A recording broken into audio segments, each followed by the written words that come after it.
Hello everyone, welcome back to my channel. So ಇವತ್ತಿನ vlog ಬಂದು ನನ್ನ ಒಂದು ಡೈಲಿ ರೂಟೀನ್ ವ್ಲಾಗ್ ಆಗಿರುತ್ತೆ. ಸೊ ಇದೇ ವ್ಲಾಗ್ನಲ್ಲಿ ನೀವು ಕೇಳಿದಂಥ ಕೆಲವೊಂದು ಕ್ವೆರೀಸ್ಗೆ ಆನ್ಸರ್ ಸಹ ಕೊಡ್ತಾ ಇದ್ದೀನಿ. ಮತ್ತು ಸೊರೆಕಾಯಿ ಯೂಸ್ ಮಾಡಿಕೊಂಡು ಬಸ್ಸಾರು ಯಾವ ರೀತಿ ಮಾಡೋದು ಅಂತ ಒಂದು ರೆಸಿಪಿ ಸಹ ಶೇರ್ ಮಾಡ್ಕೊಳ್ತಾ ಇದ್ದೀನಿ. ಸೊ ಕೊನೆ ತನಕ ನೋಡಿ, ಎಲ್ಲೂ ಸ್ಕಿಪ್ ಮಾಡ್ತೀರಾ ಅಂತ ಹೇಳ್ತಾ ವ್ಲಾಗ್ ಸ್ಟಾರ್ಟ್ ಮಾಡೋಣ ಬನ್ನಿ. ಸೊ ನನ್ನ ರೆಗ್ಯುಲರ್ ವ್ಯೂವರ್ಸ್ ಆದರೆ ನೀವೇನಾದರೂ ನಂದು ರೀಸೆಂಟಾಗಿ ಒಂದು ಶಿವರಾತ್ರಿ ದಿನದ ವ್ಲಾಗ್ನ ಆ್ಯಡ್ ಮಾಡಿದ್ದೆ. ಅದರಲ್ಲಿ ಒಂದು ವ್ಯೂವರು ನನಗೊಂದು ಕ್ವಶನ್ ಕೇಳಿದ್ದಾರೆ, ಅಂದರೆ ಒಂದು ಕ್ವೆರಿ ಇದೆ. ಅದೇನೆಂದರೆ, ನೀವು ಲೈಕ್ ಹಣ್ಣು ಆಗಲಿ ಹೂವು ಆಗಲಿ ಏನು ದೇವ್ರಿಗೆ ಅಂತ ತಂದಿರ್ತೀರಲ್ಲ, ಅದನ್ನು ತೊಳೆದಿರ ಹಂಗೆ ದೇವ್ರಿಗೆ ಅರ್ಪಣೆ ಮಾಡ್ತಾ ಇದ್ದೀರಲ್ಲ, ಹಂಗೆ ಮಾಡ್ಬೋದಾ? ಎಲ್ಲೊಂದನೋ ಬಂದಿರುತ್ತೆ. ಸೊ ಅವ್ರು ಮಾರ್ಕೆಟಲ್ಲಿ ಸಹ ಹೆಂಗಂದ್ರೆ ಹಂಗೆ ಇಟ್ಟಿರ್ತಾರೆ, ಸೊ ತೊಳೆದು ಇಡಬೇಕಲ್ಲ ಅನ್ನೋ ಥರ ಒಂದು ಕ್ವೆರಿ ಕೇಳಿದರು. ಸೊ ಆ್ಯಕ್ಚುಲಿ ಅದು ಕ್ವೆರಿ ನಾನು ಓದೋಷ್ಟರಲ್ಲೇ ನನಗೆ ಒಂದು ಸ್ವಲ್ಪ ನಗು ಬಂತು. ಯಾಕಂದರೆ ಇದೇ ಕ್ವಶನ್ ಒಂದು ಫ್ಯೂ ಇಯರ್ಸ್ ಬ್ಯಾಕ್ ನಾನು ಒಬ್ಬರನ್ನ ಕೇಳಿದ್ದೆ. ಆಮೇಲೆ ಅವ್ರು ಕೊಟ್ಟ ಆನ್ಸರ್ನ ನೋಡಿ ಅವತ್ತಿಂದ ನಾನು ಈ ಒಂದು ಹೂಗಳನ್ನಾಗಲಿ ಯಾವುದು ದೇವ್ರಿಗೆ ನಾವು ಯೂಸ್ ಮಾಡ್ತೀವಲ್ಲ ಪೂಜೆಗೆ, ಅದನ್ನು ತೊಳೆಯೋದನ್ನು ಬಿಟ್ಟೆ. ಸೊ ನಾನು ಚಿಕ್ಕ ವಯಸ್ಸಿಂದ ನಾನು ನೋಡ್ಕೊಂಬಂದಿರೋದೂ ಇದೇನೆ. ಲೈಕ್ ಇವಾಗ ಔಟ್ಸೈಡಿಂದ ಏನಾರು ಹೂವು ತಂದರೆ ನಮ್ಮ ಅಮ್ಮ ಆಗಲಿ, ಇಲ್ಲ ನಮ್ಮ ಅತ್ತೆ ಮನೆಗೆ ಹೋದಾಗ ಅಷ್ಟೇ, ನಮ್ಮ ಅತ್ತೆ ಆಗಲಿ ಲೈಕ್ ಯೂಶ್ವಲಿ ಹೂವು ಹಾಕೋಕ್ಕೆ ಮುಂಚೆ ಅದ್ರ ಮೇಲೆ ಸ್ವಲ್ಪ ನೀರನ್ನ ಪ್ರೋಕ್ಷಣೆ ಮಾಡಿ ಆಮೇಲೆ ಹೂವು ಹಾಕ್ತಾಯಿದ್ರು. ಹಣ್ಣುಗಳನ್ನೂ ಅಷ್ಟೇ ತೊಳೆದು ಇಡ್ತಾಯಿದ್ರು. ಸೊ ಇದು ನಾನು ಬೆಳೆದಂಥ ಒಂದು ಮನೆಗಳಲ್ಲಿ ನಡೆದ್ಕೊಂಬಂದಂಥ ಪದ್ಧತಿ. ಸೊ ನನಗೆ ಅದು ತಪ್ಪು ಅಂತ ಗೊತ್ತಿರಲಿಲ್ಲ.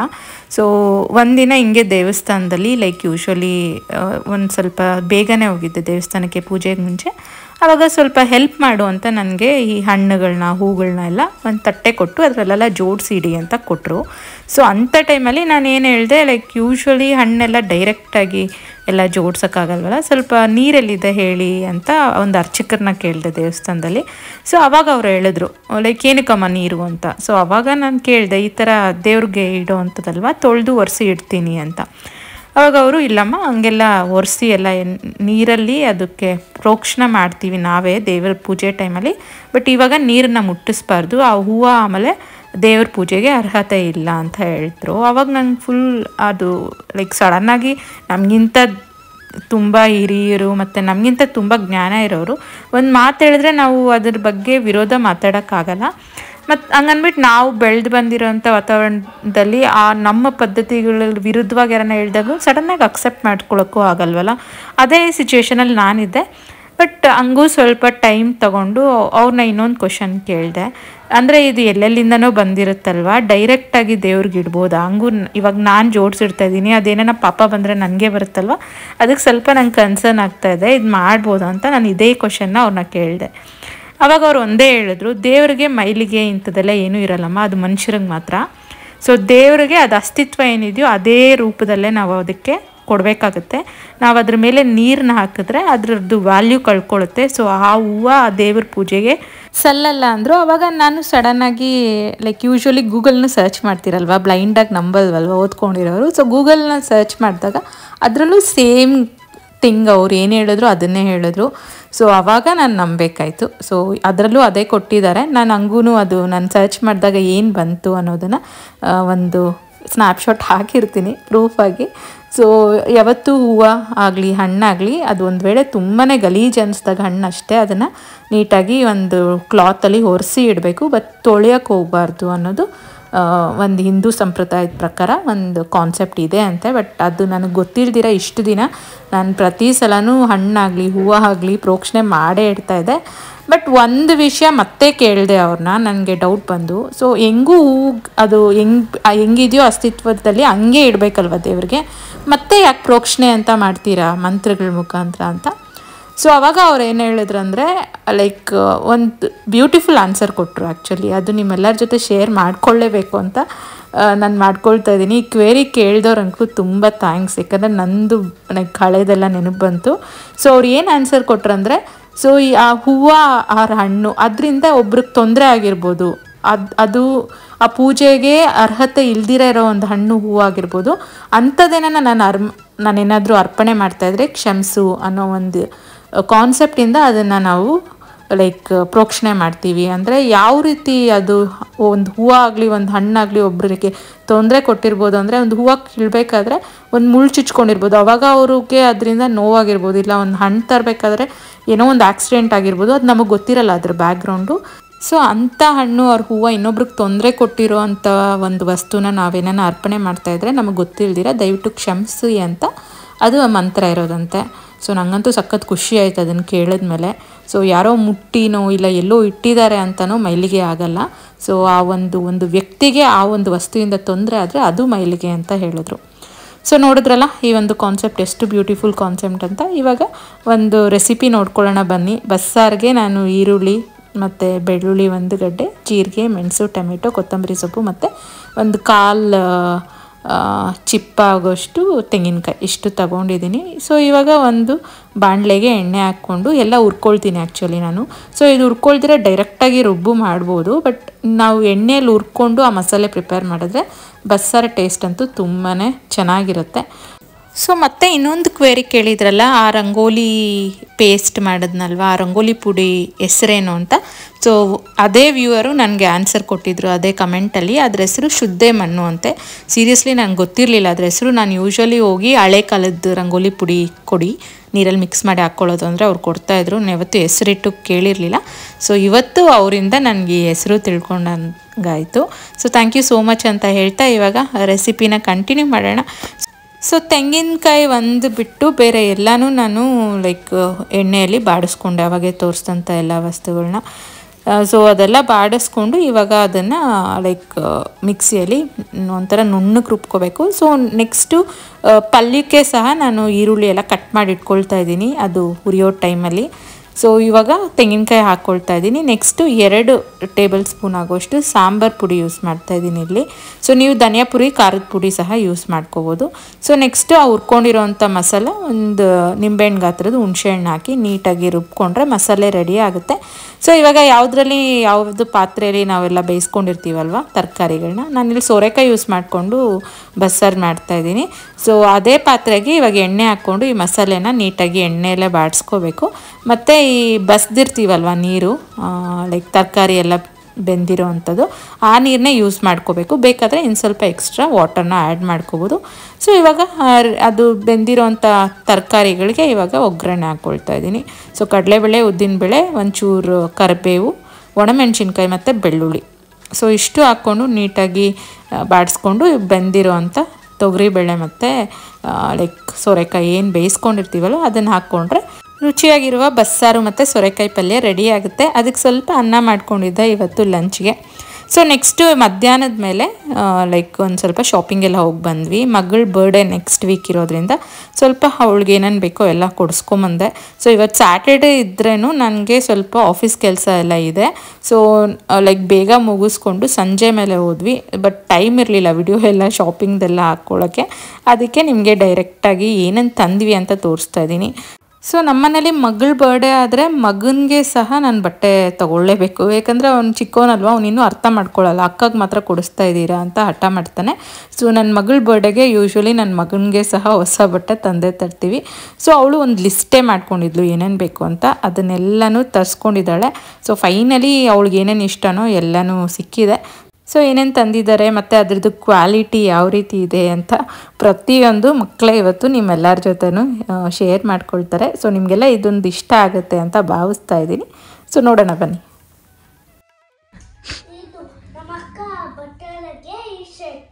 Okay, nice. ಆಮೇಲೆ ಇದೊಳಗಡೆ ಶೇಟು, ಇದರ ಮೇಲೆ ಇದರಲ್ಲಿ ಸ್ಮೂತಾಗಿ ಇರುತ್ತೆ, ಇದೊಳಗಡೆ ಸ್ಮೂತಾಗಿ ಇರುತ್ತೆ. Okay, nice. ಆಮೇಲೆ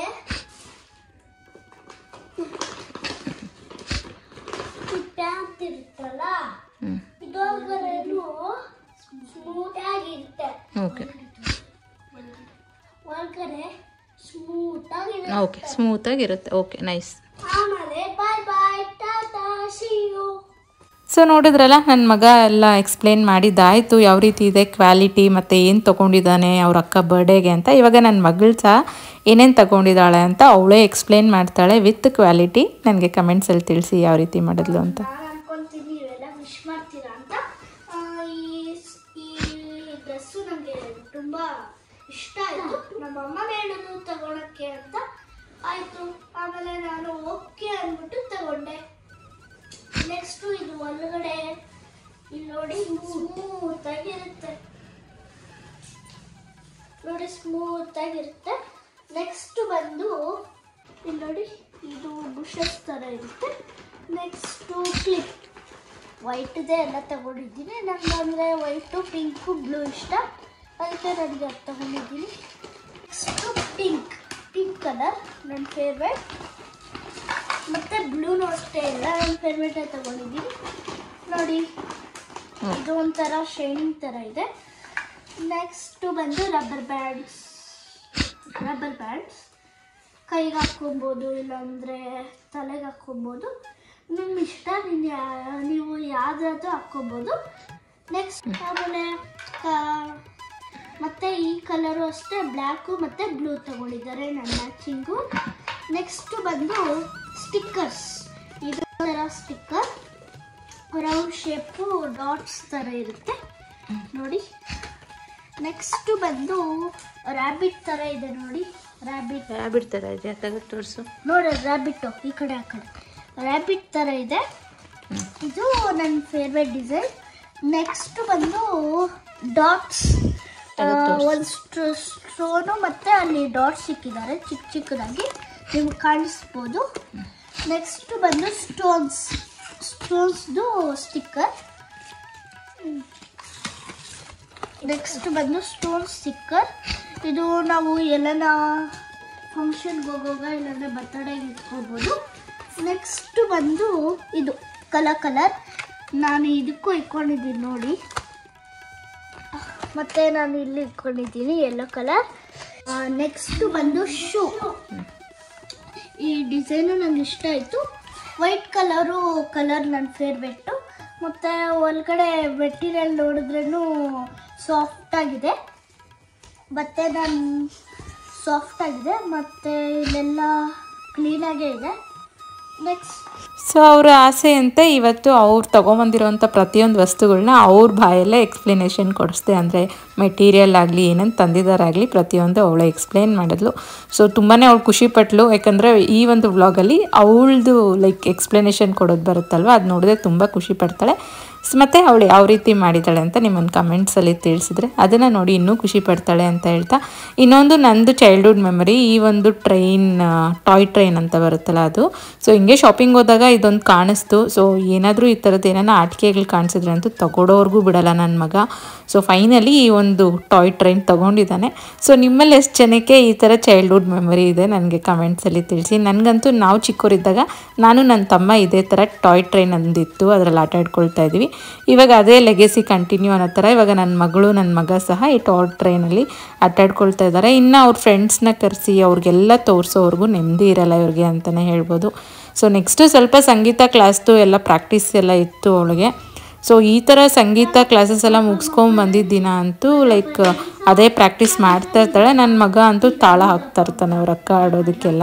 ಸೊ ನೋಡಿ ಯಾವ ರೀತಿ ಪ್ರಾಕ್ಟೀಸ್ ಮಾಡ್ತಿದ್ದಾಳೆ ಕಮೆಂಟ್ಸಲ್ಲಿ ತಿಳಿಸಿ.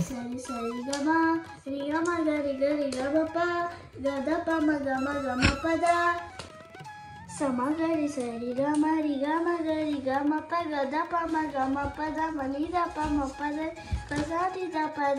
ಸೊ ಯೂಶ್ವಲಿ ನಾವೇನು ಕಲ್ತಿರಲ್ವಲ್ಲ, ಅಟ್ಲೀಸ್ಟ್ ನನ್ನ ಮಕ್ಕಳು ಕಲೀಲಿ ಅನ್ನೋ ಒಂದು ಆಸೆಯಿಂದ ಪ್ರತಿಯೊಂದಕ್ಕೂ ನಾವು ಅವ್ರನ್ನ ಒಂದು ಬೇರೆ ಒಂದು ಎಕ್ಸ್ಟ್ರಾ ಕರಿಕ್ಯುಲರ್ ಆ್ಯಕ್ಟಿವಿಟೀಸ್ ಆಗಲಿ, ಈ ಥರ ಸಂಗೀತ ಆಗಲಿ, ಡ್ಯಾನ್ಸ್ ಆಗಲಿ ಇಂಥದ್ರಲ್ಲಿ ಅವ್ರನ್ನ ನೋಡೋಕ್ಕೆ ಇಷ್ಟಪಡ್ತೀವಿ. ಯಾಕಂದರೆ ನಾವು ಏನು ಮಾಡೋಕ್ಕಾಗಿರಲ್ಲೋ ಅದನ್ನು ನನ್ನ ಮಕ್ಕಳು ಮಾಡಲಿ ಅಂತ ಆಸೆ ಬೀಳ್ತೀವಿ. ಸೊ ಅದೊಂದು ಚಿಕ್ಕ ಆಸೆಯಿಂದ ಸಂಗೀತಕ್ಕೆ ಹಾಕಿದ್ದೀನಿ ನನ್ನ ಮಗಳನ್ನ. ಸೊ ಇವಾಗ ಡೇ ಅಂತೂ ಎಂಡ್ ಆಗಿದೆ. ಸೊ ಇವಾಗಂತೂ ಲೈಕ್ ನೈಟು ಒಂದು ಸ್ವಲ್ಪ ವಾಕ್ ಮಾಡಿನೇ ಮಲಗ್ತೀನಿ. ಯಾಕಂದರೆ ನಾನು ತುಂಬಾ ವೆಯ್ಟ್ ಗೇನ್ ಆಗ್ತಾಯಿದ್ದೀನಿ. ಸೊ ಊಟ ತಿಂದಿರೇ ಇರಲಿ, ಅದು somehow may be sedative life ಸ್ಟೈಲೋ ಏನೋ ಗೊತ್ತಿಲ್ಲ, ತುಂಬಾ ವೆಯ್ಟ್ ಗೇನ್ ಆಗ್ತಾಯಿದ್ದೀವಿ. ಅದಕ್ಕೆ ಒಂದು ಹಾಫ್ ಆನ್ ಅವರ್ ವಾಕಿಂಗನ್ನ ಸ್ಟಾರ್ಟ್ ಮಾಡಿದ್ದೀನಿ ಈ ನಡುವೆ. ಸೊ ನೆಕ್ಸ್ಟು ಸ್ಯಾಟರ್ಡೆ ಸಂಡೇಯ ವ್ಲಾಗ್ ಇದಾಗಿರುತ್ತೆ.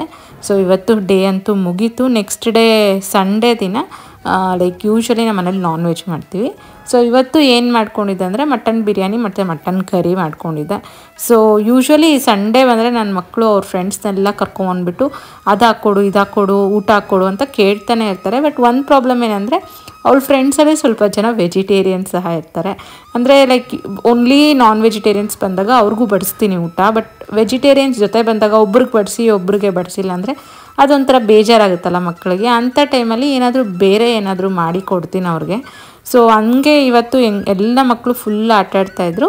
ಸೊ ಆವಾಗ ಅವ್ರಿಗೆ ಜ್ಯೂಸ್ ಮಾಡಿಕೊಟ್ಟೆ. ಹೆಂಗೂ ಸಮ್ಮರ್ ಅಲ್ವಾ, ತುಂಬ ಆಟಾಡಿ ಸುಸ್ತಾಗಿರ್ತಾರೆ, ಡಿಹೈಡ್ರೇಷನ್ ಆಗಬಾರ್ದು ಅಂತ ಹೆಂಗೂ ಮನೇಲಿ ಕರ್ಬೂಜ ಎಲ್ಲ ಇತ್ತು.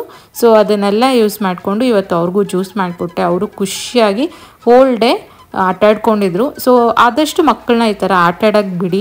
ಈಗಿನ ಮಕ್ಕಳಿಗೆ ತುಂಬ ಹೆಲ್ತ್ ಇಶ್ಯೂಸ್ ಬರ್ತಾ ಇರೋದು ತುಂಬ ಸ್ಟ್ರೆಸ್ಸಿಂದ ಅಂತೆ. ಸೊ ಈ ಥರ ಸ್ವಲ್ಪ ಪ್ಲೇ ಟೈಮ್ ಇದ್ದರೆ ಅದೆಲ್ಲ ಅವಾಯ್ಡ್ ಆಗುತ್ತೆ ಅಂತ ಡಾಕ್ಟರ್ಸ್ ಸಹ ಸಜೆಸ್ಟ್ ಮಾಡ್ತಾ ಇದ್ದಾರೆ.